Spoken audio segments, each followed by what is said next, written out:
안녕하십니까. 매일 아침 조간신문의 주요 기사를 딱딱 풀어서 해석해드리는 조간딱풀 1월 28일 목요일에 인사드립니다.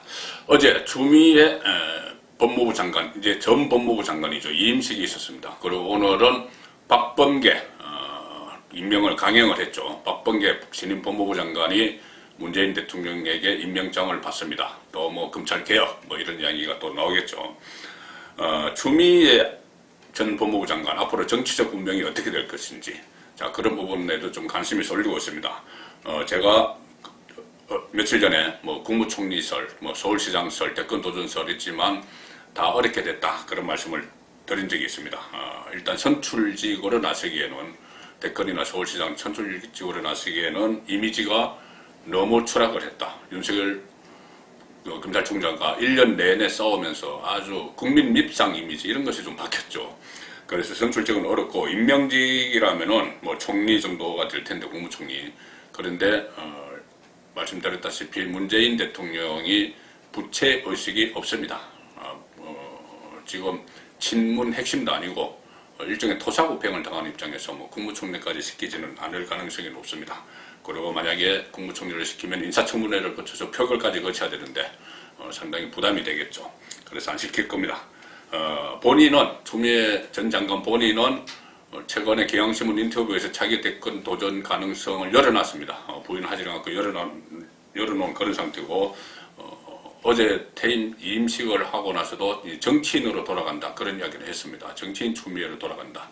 그러니 정치는 계속 할 것이라는 이야기인데, 어제 일단 임식에서는 본인의 법무부 장관 업적에 대해서 자화자찬을 많이 했고, 또 지지자들 만나서는 눈물을 보이기도 했습니다. 일단 그 기사를 한번 먼저 보시죠. 국민일보 6면 기사 보시면은 역사에 남을 검찰개혁 틀 잡았다, 자찬하고 떠난 추미애. 검찰개혁 역사에 남을 거다. 그런데 윤석열 총장을 쫓아내는 것이 화롱점정이었는데 그 점을 찍지는 못했죠. 그리고 물러나면서 여러 가지 검경수사권 조정을 비롯해서 여러 가지 본인이 재임 기간 1년 동안 있었던 일들을 쭉 나열을 했습니다. 문재인 1호 공약, 고위공직자 범죄수사처 출범, 이것도 업적이라고 이야기를 했죠. 검경수사권 조정, 뭐 이런 것이 있고, 특히 사문화됐던 장관의 검찰에 대한 민주적 통제 권한을 행사해 검찰의 정상화를 촉구했다. 몇 번 이 검찰총장과 협의를 거치지 않고 인사를 하고, 인사에서 자천 인사를 하고 권력 수사를 하는 검사들을 집 밖으로 내보내고, 또 수사지휘권 발동해서 검찰총장의 지휘권을 뺏고 감찰권을 발동을 해서 징계위에 넘기고, 이렇게 했는데 그것이 장관의 검찰에 대한 민주적 통제 권한인지, 그 부분은 논란이 될 수 있습니다. 그 사진은 추미애 눈물, 임식을 마친 뒤 정문부근에서 기다리던 지지자들에게 인사 말을 하다 눈물을 흘렸다. 눈물을 보이면서 자아자찬하고 일단 법무부를 떠난 추미애 장관. 자, 앞으로 정치적으로 어떤 위치에 설까요? 이 친문 네티즌들은 일단 추미애 전 장관을 호평을 하기도 합니다. 문재인을 지키기 위해서 사력을 다했고, 본인이 뭐 가족까지 막 틀리는, 어떻게 보면 틀리는 그 아들 병역 특혜 이후, 또 딸, 또 남편 이야기 다 나왔죠. 자, 그래서 이 친문 네티즌들에게는 부분적으로 호평을 받는데, 그것이 아마 추미애 장관이 자기 대권 욕심에 있으면은 그걸 노렸는지도 모릅니다. 자, 최근에 윈지코리아 컨설팅이라는 여론조사 회사가 아시아 경제 의뢰를 받아서 여론조사를 한 게 하나 있습니다. 이 이례적인 여론조사인데 뭐냐면은 민주당 범여권의 1, 2위 주자 이재명, 이낙연을 제치고 제3의 여권 후보가 누구냐, 이 여론조사를 했습니다. 왜 이 여론조사를 하느냐면은 이 지금 친문 쪽에서 이재명, 이낙연은 우리 편이 아니라는 생각을 합니다. 그래서 특히 이재명은 지방선거 때, 또 2017년 대선 후보 경선 때 문재인 대통령과 격하게 겨뤘죠. 그래서 감정이 많이 상했습니다. 해경군 김씨 논란, 김혜경 씨, 그 이재명 지사의 부인 김혜경 씨가 해경군 김씨라는 그 필명으로 문재인 대통령을 비판하는 그런 글을 올렸다 해서 그 논란이 일어나서 상당히 감정이 안 좋습니다. 그런데 지금 그런 이재명이 대선주자 범야권 지지율 1위를 치고 올라가니 친문 쪽에서 제3의 후보를 내야 되는 것 아니냐 그런 말들이 나옵니다. 자, 그래서 중앙일보가 이것을 기사화했습니다. 친문 이재명의 마음 안 줬다. 제3 후보들 움직이기 시작했다. 이 인터넷판 기사입니다. 자, 이재명이 이렇게 치고 올라가니 친문이 아니야 이재명은 안 돼. 만약에 하면은 정치보복 할 거야. 뭐 이런 생각들을 하겠죠. 그래서 제3의 인물이 누구냐? 이재명, 이낙연 아닌 이것을 찾기 시작했다는 이야기입니다. 지난 하반기까지, 작년 하반기까지 이재명, 이낙연 양강 구도가 있었는데 지금 이낙연이 사면론, 박근혜, 이명박 사면론을 꺼내는 바람에 지금 계속 지지율이 추락을 하고 있죠. 그래서 이재명 1강 구도가 올라되고 있는데 그런데 이재명 역시 지지율 30% 벽은 넘지 못하고 있다. 그리고 이 상황에서 다른 친문을 내세워야 되는데 김경수는 작년 11월 항소심에서 징역 2년을 선고받았죠. 그래서 정치 생명이 지금 벼랑 끝에 왔는 상태다. 그래서 이 당내에서는 제3 후보가 커 나갈 수 있는 친문과 가까운 커 나갈 수 있는 블루오션이 충분히 남아있다. 아직 친문은 무주공산이다. 이런 말까지 나온다고 합니다. 자, 여론조사 제3의 민주당 대선 후보 여론조사 결과입니다. 추미애 몇 등 했을까요? 정세균 국무총리에 이어서 추미애가 2위에 올랐습니다. 이재명, 이낙연은 빼고 한 조사입니다. 범여권 주자 정세균이 17%, 추미애 12%, 거의 뭐 근접을 했죠. 그 아래 임종석 7.4, 김부겸 6.4, 이광재 2.3, 이인영 통일부 장관 2.0 이런 순입니다. 자, 여권의 제3주자가 누군지를 묻는 이런 노동조사 결과에 추미애가 올랐었죠. 어제 추미애 이임사에서 이런 이야기를 했습니다. 박상기 전 법무부 장관 또 조국 전 법무부 장관 두 사람을 거론을 하면서 두 사람이 온갖 고초를 겪으면서 검찰개혁의 마중물이 돼서 되어줬다. 그래서 감사드린다. 박상기, 조국 이렇게 이야기했습니다. 그런데 박상기 검찰개혁의 마중물이 됐는지 모르겠지만 김학의 전 법무부 차관 출국 금지 과정에서 불법적인 출국 금지 과정에 관여를 했죠. 법무부 장관실에서 관여를 했습니다. 자, 그것이 이 검찰개혁 대상의 상징적 인물로 김학의를 꼽고 아마 그런 작업을 한 것 같은데 그것이 정당한 절차에 의한 검찰개혁인지 의심스럽고 조국 전 장관, 조국 씨, 그 논란을 일으켰는데 문재인 대통령이 마음의 빚을 안고 있다. 이런 말을 운운했죠. 마음의 빚 운운했습니다. 그런데 조국이 지금 문재인에게 빚을 갚으라. 이런 메시지를 보낸 것 같은 일이 일어났습니다. 그리고 빚을 갚는 것 같은 마음의 빚을 문재인이 조국에게 갚는 것 같은 그런 일이 지금 벌어지고 있습니다. 얼마 전에 정경심 씨 법정 구속됐죠. 법정 구속된 사유 중에 큰 것이 딸 조민 씨의 가짜 스펙 문제입니다. 7개였던가요. 전부 가짜로 표창장 만들고 무슨 인턴 증명서 만들고 해서 이 부산대 의학전문대학원 의전원에 제출을 해서 그 합격을 했죠. 그 몽땅 가짜로 만들어가지고.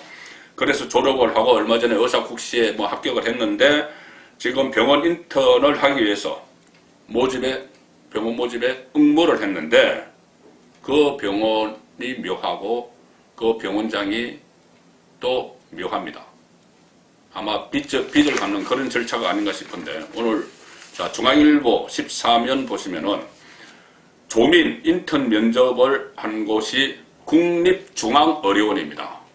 어떤 큰 대형 민간병원이 아니고 국립중앙의료원, 보건복지부가 운영하는 국립중앙의료원에 인턴 면접을 봤는데 그 원장은 문재인의 측근입니다. 과거 선거운동을 했던. 그리고 거기 조민이 피부과를 지원을 한다고 했는데 피부과 정원을 갑자기 보건복지부가 늘렸습니다. 중앙의료원. 자, 이 말도 안 되는 이것이 우연일까요?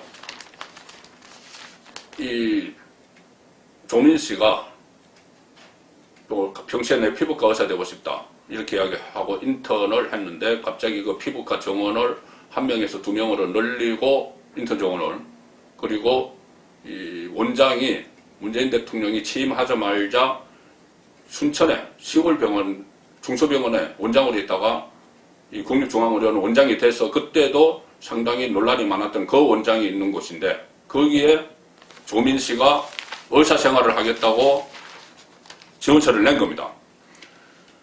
보건복지부 산하 국립중앙의료원 인터넷 지원을 해서 이미 면접까지 다 마쳤다.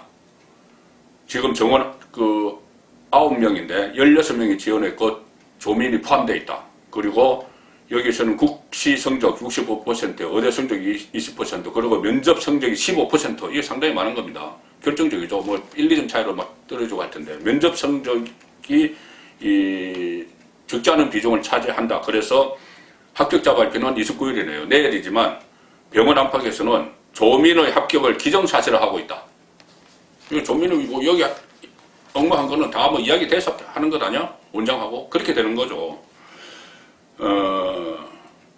이 국립중앙의료원은 복지부 산하고 정기현 원장이 문재인 대통령 측근으로 알려졌다. 그래서 조민 인턴 지원을 둘러싸고 복지부 입김에 자극한 게 아니냐. 그런 이유. 복지부가 올해 중앙의료원의 레지던트 정원을 현행 1명에서 피부과 레지던트 정원을 현행 1명에서 2명으로 정원한 배경에도 의혹이 일고 있다. 그렇죠. 과는 인턴 때는 정하지 않죠. 그래서 조민 씨가 인턴 지원 과정을 전후해서 인턴을 마친 후에 레지던트 수료는 피부과에서 하고 싶다. 이렇게 밝히는데 비슷한 시기에 복지부가 중앙의료원의 피부과 레지던트 정원을 늘렸습니다. 그리고 이유를 그렇게 했습니다. 코로나19 등 공공의료를 전담하는 병원이라는 이유로 지난해보다 레지던트 정원을 4명 더 늘려줬다. 그런데 감염병이나 공공의료 같은 그런 진료 과목이 아니고 피부과와 어떻게 코로나19가 어떤 관련이 있습니까? 갑자기 피부과 정원을 늘려줬다. 조민을 위한 정원 늘리기다. 그 이야기가 나오는 것이죠. 중앙일보 같은 기자가 쓴 논설위원이 있었습니다. 안혜리 기자인데 안혜리의 시선, 이 오피니언 면을 보시면 이렇게 되어 있습니다. 이 안혜리 논설위원이 이 조민 씨에 대해서 취재를 상당히 많이 했고 전에도 이런 기사를 쓴 적이 있는데 조민의 신의 한수, 안혜리의 시선이라는 칼럼에서 조민의 신의 한수라는 표현을 썼습니다. 자, 그동안 조민은 어떤 필기시험 한 번도 없이 한영외고를 가고 무슨 서울대 대학원을 가고 고려대에 거쳐서 서울대 대학원 가고 부산대 어전원 가고 전부 다 필기시험 없이 이렇게 살살 올라갔죠. 가짜 스펙 이런 걸로 지금 법원 판단으로는 그렇습니다. 그러면서 이번에도 피부과 간다 이런 소문이 나더니 대형 병원들 4대 민간 병원들에서 우리한테 오면은 안 되는데 이러면서 좀 당황하고 있는데 갑자기 중앙의료원에 갔다는 겁니다. 빅5 병원만 쳐다보고 있을 때 뜻밖의 움직임이었다. 필기시험 한 번 없이 그러니까 대담한 스펙 만들기로 필기시험 한 번 없이 한영외고에서 고려대, 서울대 대학원을 거쳐서 부산대 어전원 코스를 밟고 드디어 의사가 된 조씨답게 이번에도 기어이 신의 한 수를 찾아냈다. 문 대통령 측근이 원장인 국립중앙의료원에 지원을 했다. 복지부는 석연찮은 정원 늘리기로 했다. 이것은 조민 피부과 의사 만들기 플랜인가? 조국에게 마음의 빚이 있다는 문재인이 자신의 측근인 정기현 원장을 통해 그 빚을 갚으려 한다는 수근거림이 나온다. 자, 빚갚기에 나섰습니다. 국가기관을 동원해서. 정기현 원장은 이 원장이 된 것이 문재인 정권이 들어서고 났는데 그 직전에 했던 일이 순천의 현대아동여성병원 원장이었습니다. 중소병원이죠. 중소병원 원장이 갑자기 서울에 올라와서 국립병원의 원장이 됐습니다.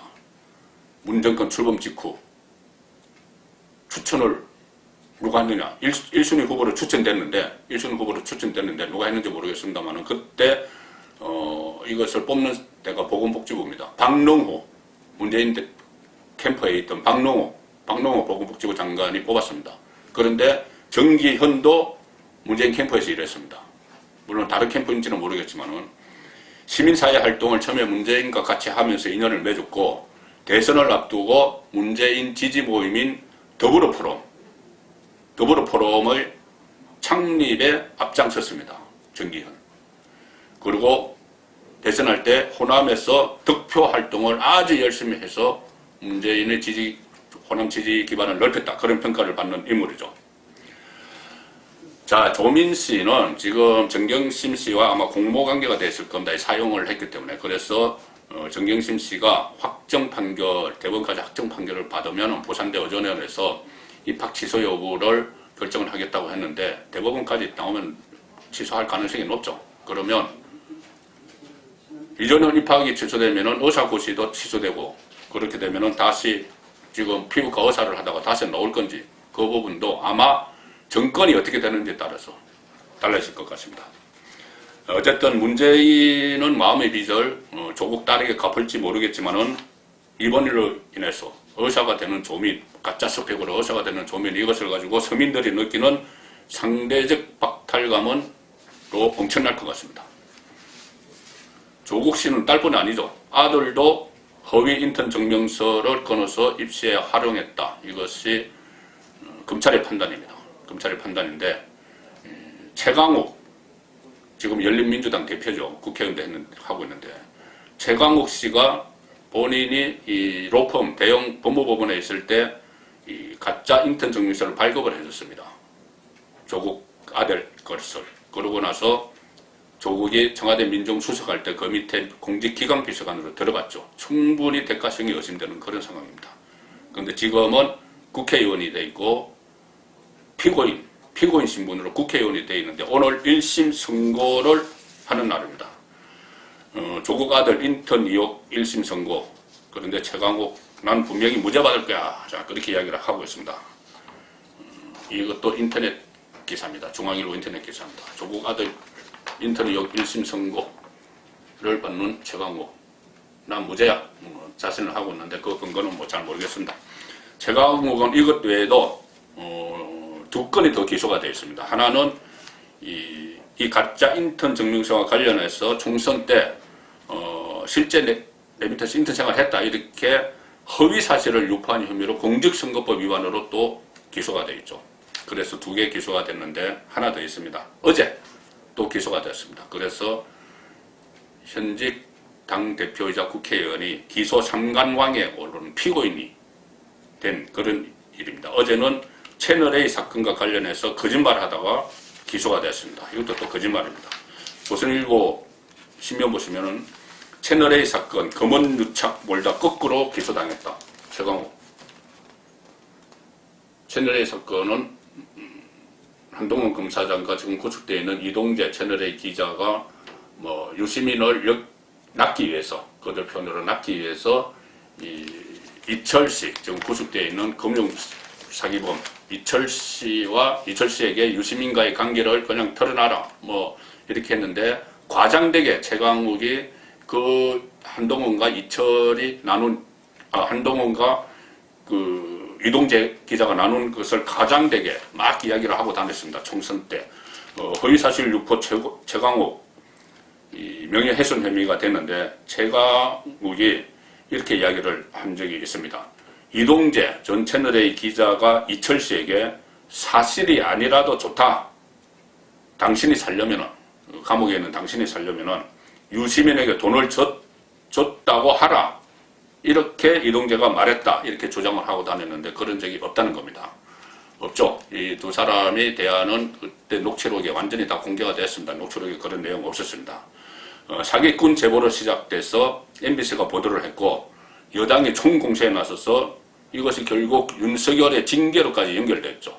한동훈 수사 방해, 감찰 방해 이것이 징계 사유에 들어갔습니다. 이제 윤석열에 대한 징계 근거가 지금 허물어져가는 그런 상황이죠. 공격당한 한동훈은 지금 사실상 무혐의다. 무혐의 의견을 수사검사들이 냈는데 이성윤 서울중앙지검장이 뭉개고 있다. 끝까지 보도가 났었습니다. 그래서 법조계에서는 이번 사건의 본질은 권언 유착이다. 검언, 검찰과 언론이 아니고 권력과 언론, MBC, 권은 유착이다. 이렇게 보고 있다는 겁니다. 자, 문재인 정권에는 권력형 비리가 의혹들이 이어졌죠. 현재 가장 큰 쟁점은 김학의 전 법무부 차관 불법 출국 금지 사건입니다. 이것도 문재인 대통령이 검찰의 명운을 걸라 이렇게 지시하고 나서 바로 적극적으로 시행이 됐죠. 여러 가지 불법적인 일들을 법무부, 다른 것도 아닌 법무부, 현직 검사가 막 저질렀습니다. 자, 근데 이 건도 예상대로 지금 문개기 작전에 들어가는 것 같습니다. 공수처의 1호 수사 대상이 될 것이다. 이런 이야기들이 나오는데 수사 대상일지 문개기 대상일지는 봐야 되는데 문개기 대상이 될 가능성이 높습니다. 경향신문 김학의 출검 공수처 수사 1호 되나 김진욱은 오늘 입장 표명. 김진욱은 공수처장입니다. 지금 공수처장 혼자 있습니다. 수사검사 24명 나머지 차장도 거려지지 않았고 아무것도 없습니다. 처장 혼자 있는데 수사대상 1호 이런 이야기를 하는 겁니다. 다 갖추려면 2달 정도 걸리죠. 그런 상황에서 공수처로 가져가겠다. 수사하겠다는 건지 뭉개겠다는 건지 충분히 짐작이 갑니다. 오늘 공수처법 판결이 있습니다. 그 헌재에서 결정이 있습니다. 그 국민의힘에서 공수처가 위헌 소지가 있다 해서 제소를 한 것이 있죠. 그래서 헌법소원을 낸 것에 대해서 판결이 나오면은 입장을 밝히겠다. 김진욱 처장이 입장을 밝히겠다. 이렇게 이야기를 했는데 이첩을 요청할 가능성이 있다. 그 검찰에서 수사하는 것 우리가 한다. 그리고 2달 동안 우리 수사팀 없어서 못해. 그리고 2달 동안 뭉개고 있는 겁니다. 그리고 수사팀이 발족을 해도 수사 안 하겠죠. 자, 그것이 지금 공수처를 설치한 이유가 아니냐. 이것이 야당에서 강력히 계속 주장을 하는 겁니다. 그래서 헌법소원까지 낸 거죠. 조직도 안 갖춘 공수처 이첩을 할 땐 김학의 출검 사건 덮어질 수도 있다. 서울신문도 그렇게 보고 있습니다. 조직도 갖추지 않았는데 무슨 그 사건을 이첩해 가느냐. 김진욱 혼자서 할 거냐. 김진욱은 수사 경험도 없습니다. 판사 생활 잠깐 했고 헌재에서 계속 일했죠. 자, 어떻게 보면 눈에 뻔한 그런 일들을 벌이고 있는데 지금 압수수색까지 마친 상태인데 검찰에서 이렇게 하면은 수사가 지연된다. 가져가 버리면은. 그래서 제 식구 감싸기 불식이 위해서라도 이첩이 필요하다 이런 말도 있지만은 그거 가져가서 뭉개면은 그게 제 식구 감싸기죠. 김진우 처장은 현재 결정 나온 후 입장을 발표하겠다. 그런데 수원지검은 이 사건을 수사하는 검찰 수원지검은 인천공항 출입국청장 소환을 하고 이 수사를 계속 벌이고 있는데 이첩을 하면 줘야 됩니다. 가져가 버려서 뭉갤 수가 있는 것이죠. 자, 이런 행태를 보이는 정권을 비판을 하는 기능은, 견제를 하는 기능은 야당이 해야죠. 지금 제1야당은 국민의힘입니다. 국민의힘이 건강해야지 제 기능을 발휘를 합니다. 그런데 여러 가지 잡음들을 놓고 있습니다. 조수진 국민의힘 비례대표 의원, 동아일보 기자 출신이죠. 그런데 어제 고민정 청와대 대변인 출신 민주당 의원을 겨냥해서 후궁 발언을 해서 논란을 일으켰습니다. 후궁이 왕자를 낳아도 이런 대우는 못 받을 것이다. 이런 말을 했는데, 자, 여러 언론에서 보도를 했는데 제가 동아일보 채널A 기자를 했죠. 동아일보 채널A 기자를 한 조수진 의원이 동아일보가 어떻게 다루는지 그것을 보여드리기 위해서 이 동아일보를 가져왔습니다. 조민정 겨냥 후궁 발언 논란 조수진. 이 고민정 의원이 그 오세훈 전 의원과 총선에서 대결해서 이겼죠. 그래서 오세훈이 서울시장에 나온다고 하니 고민정이 나한테도 줘놓고 이렇게 이야기해서 두 사람이 막 싸우고 있는데 그때 조수진이 참견을 한 겁니다. 참견을 해서 조선시대 후궁이 왕자를 낳아서도 이런 대우를 받지 못했을 것이다. 이 말은 무엇을 하고자 했냐면은 청와대에서 문재인 대통령이 신임을 받았기 때문에 국회의원까지 된 것 아니냐. 그런 이야기를 지금 하는 겁니다. 앞서 국민의힘 오세훈 전 서울시장 등을 비판한 고 의원을 향해서 이야기한 건데 사례는 권력의 힘을 얻고 당선됐다면 더더욱 겸손을 해야 할 것 아닌가 이렇게 하면서 후궁을 언급을 했다고 합니다. 자, 어떻게 들으셨는지 모르겠지만 저는 이런 말들이 오히려 국민의힘에 대한 신뢰를 깎아먹고 살아있는 정권을 제대로 견제하지 못하게 하는 그런 일이 아닌가 생각을 합니다. 조간 딱 풀이었습니다.